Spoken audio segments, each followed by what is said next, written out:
بسم اللہ الرحمن الرحیم۔ اگر آپ چاہتے ہیں کہ آپ کی زندگی بدل جائے تو آپ یہ وظیفہ کریں۔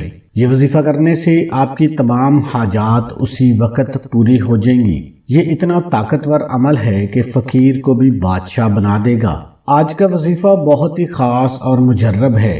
آج میں آپ کی خدمت میں ایک ایسا عمل لے کر حاضر ہوا ہوں جس کی برکت سے انشاءاللہ اللہ پاک آپ کے کاروبار میں برکت عطا فرمائے گا، رزق اور دولت کو وسیع اور کشادہ کرے گا۔ آپ کی تمام پریشانیاں، دکھ، تکلیفیں ختم ہو جائیں گی، بیماریوں سے نجات ملے گی۔ تمام دوستوں سے گزارش ہے کہ ویڈیو کو مکمل دیکھیے گا۔ محترم ناظرین، اس وظیفے کو کرنے سے آپ کو دنیا میں تو فائدہ ہوگا، لیکن اس کو کرنے سے آخرت میں جو فائدہ ہوگا وہ جان کر آپ حیران رہ جاؤ گے۔ ایک مسلمان کی یہی ٹینشن ہوتی ہے، یہی پریشانی ہوتی ہے، یہی خواہش ہوتی ہے کہ وہ مرنے کے بعد قبر کے عذاب سے بچ جائے، قیامت والے دن اللہ کے غضب سے بچ جائے اور جنت کو حاصل کر لے، اور یہی بڑی کامیابی ہے۔ تو دوستو، آج کے سائنسی دور میں ہر انسان مشکلات کا شکار ہے۔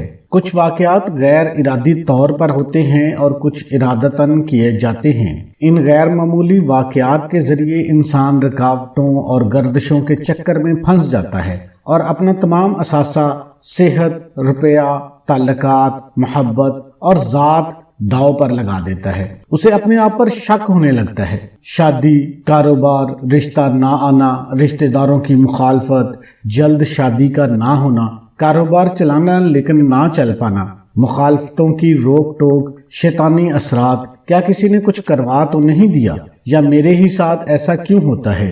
ایسی تمام چیزیں ختم کرنے کے لیے آج میں آپ کے لیے وہ وظیفہ لایا ہوں جو آج تک آپ کو کسی نے نہیں بتایا ہوگا اور نہ ہی کبھی آپ نے سنا ہوگا۔ ایک شہر میں ایک عورت رہتی تھی جس کا خامند وصال کر چکا تھا اور اس کے خامند کے ورثہ میں صرف 3 درہم تھے۔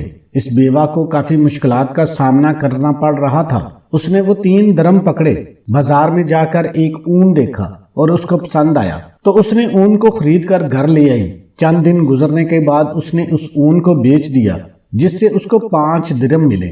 2 سے ضروریات زندگی کے لیے چیزیں لے آئی اور 3 درہم کا پھر ایک اون لے کر آئی۔ اس طرح سے وہ اپنے بچوں کی زندگی کے لیے ضروری سامان خریدنے لگی۔ ایک دن ایسا ہوا کہ جس نے اس کو پریشان کر دیا۔ بازار سے کچھ اون خرید کر گھر آئی، اون کو رکھ کر بچوں کو کھانا وغیرہ دینے میں مصروف ہو گئی تھی کہ ایک پرندہ اڑتا ہوا آیا اور اس کے اون کو اٹھا کر اڑ گیا۔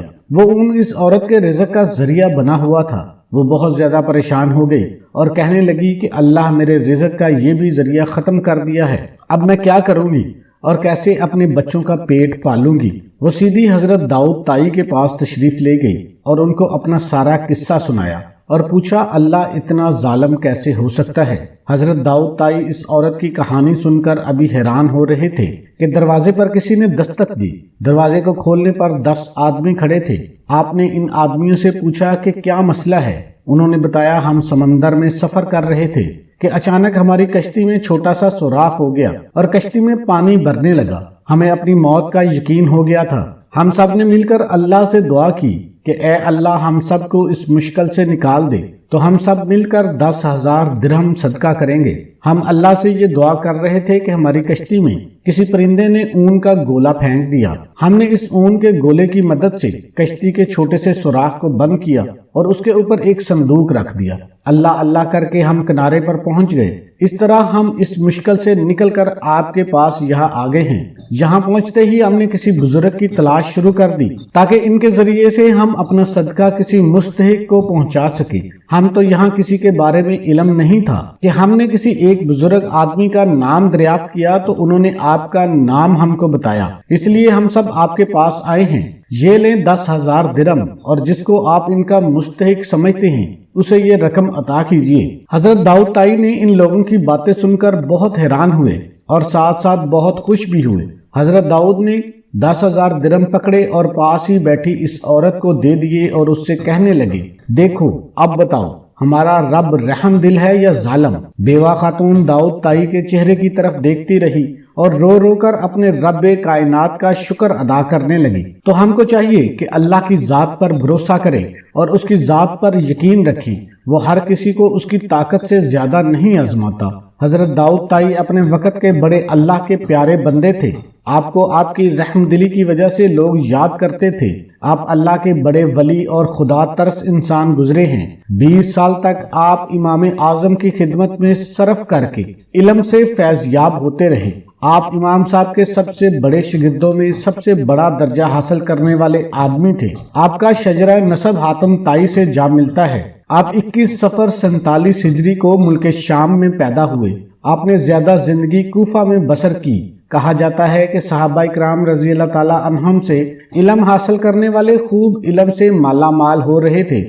وہاں سے خواجہ داؤد طائی کو علم حاصل کرنے کا بہت اچھا موقع مل گیا۔ آپ نے ابتدائی علم حاصل کر کے حدیث کے بارے میں علم حاصل کرنے کے لیے امام احمد، امام عبد الملک بن عمیر سے فیض حاصل کرنے کے لیے ان کے پاس گئے اور ان سے علم حاصل کرتے رہے۔ پھر آپ نے ایک حدیث پر عمل کرنے والوں کی جماعت تیار کی۔ علم حدیث پر غور حاصل کرنے کے بعد خلیفہ مہدی کے دور میں بغداد میں تشریف لے آئے اور پھر کوفہ پر واپس آنے کے بارے میں خیال کیا۔ حضرت امام ابو حنیفہ کی جماعت میں شامل ہو گئے۔ 20 سال تک اس جماعت کے ساتھ منسلک رہے۔ علم فقہ پر عبور حاصل کیا۔ آپ خواجہ حبیب رائی کے پاس آئے، یہاں ان کے ہاتھ پر بیعت کر لی۔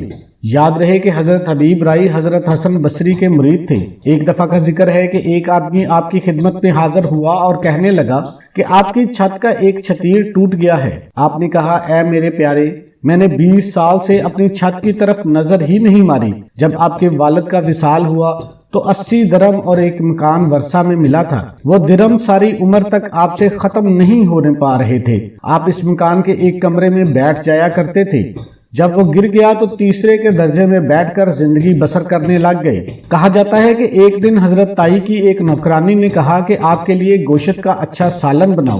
حضرت داؤد طائی نے جواب دیا، جی تو میرا بھی یہی کرتا ہے۔ اس نوکرانی نے گوشت بہت مزیدار تیار کر کے آپ کے سامنے پیش کیا۔ دعا فرمانے لگے کہ فلاں آدمی کے بچے کہاں ہیں؟ نوکرانی نے جواب دیا، اے آقا یہیں پر ہیں۔ تو آپ نے فرمایا، یہ گوشت ان بچوں کو دے دو۔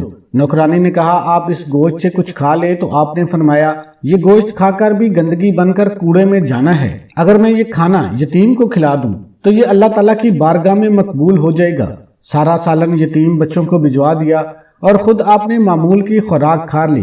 ایک دفعہ داؤد طائی حضرت امام صادق کے پاس تشریف لے آئے اور عرض گزار ہوئے، اے آقا مجھے کوئی نصیحت فرما دیجئے، میں اندر سے کالا ہو گیا ہوں۔ آپ کہنے لگے، تم زمانے کے مشہور زاہد اور عابد ہو، تم کو میری کس طرح کی ضرورت محسوس ہوئی؟ حضرت داؤد طائی نے کہا کہ رسول صلی اللہ علیہ وآلہ وسلم کے فرزند آپ کو ساری مخلوق پر فضیلت حاصل ہے، آپ کا سب کو نصیحت کرنا واجب ہے۔ آپ نے فرمایا، اے داؤد طائی ہمیشہ اس کام سے دور رہتے رہو، ایسا نہ ہو جائے کہ میں کسی کو ایسی نصیحت کر دوں جو قیامت کے دن مجھے اس کا حساب ادا کرنا پڑے۔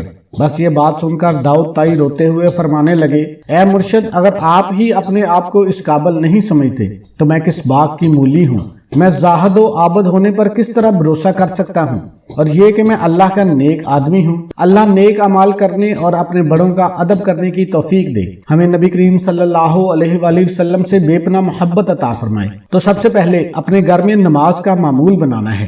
کوئی ایسا نہ ہو جو نماز نہ پڑھتا ہو، کیونکہ نماز فرض ہے۔ اگر ساری رات آپ تہجد پڑھیں تو صبح اگر نماز فجر آپ سے رہ جاتی ہے، جو ساری رات آپ کے ذکر میں گزری ہے، اس کا کوئی فائدہ نہیں۔ نماز کی پابندی اپنے اوپر لازمی کریں۔ پھر نماز کے بعد 11 بار سورہ فاتحہ پڑھ کر 11 بار سورہ اخلاص اور 11 بار سورہ کوثر پڑھیں۔ یہ عمل آپ نے 40 دن تک تو ضرور جاری رکھنا ہے۔ عورتیں ایام خاص میں یہ عمل نہیں کر سکتی، البتہ گھروں میں مرد حضرات یہ عمل جاری رکھ سکتے ہیں۔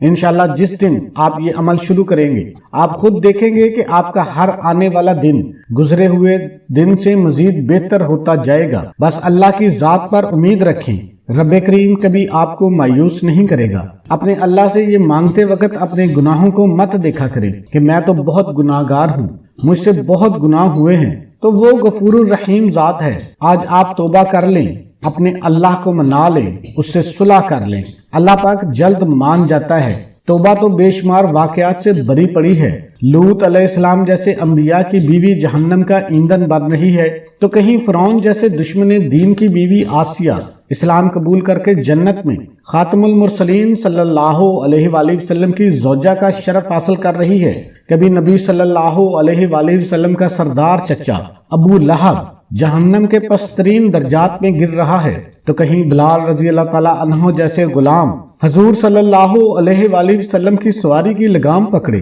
جنت میں داخل ہو رہا ہے۔ وظیفے کے بعد آپ نے لازمی اللہ پاک کی بارگاہ میں دعا کرنی ہے۔ دعا ہے اللہ تعالیٰ ہم سب کو دین حق پر چلنے کی توفیق عطا فرمائے۔ اللہ تعالیٰ ہم سب کو ہمارے نبی پاک صلی اللہ علیہ وآلہ وسلم سے پکی اور سچی محبت نصیب فرمائے۔ دعا ہے کہ اللہ تعالیٰ میرا سنانا اور آپ کا سننا اپنی بارگاہ الہی میں قبول اور منظور فرمائے، آمین ثم آمین۔ تمام دوستوں سے گزارش ہے کہ کمنٹ میں اللہ کے 99 ناموں میں سے ایک نام ضرور ٹائپ کریں۔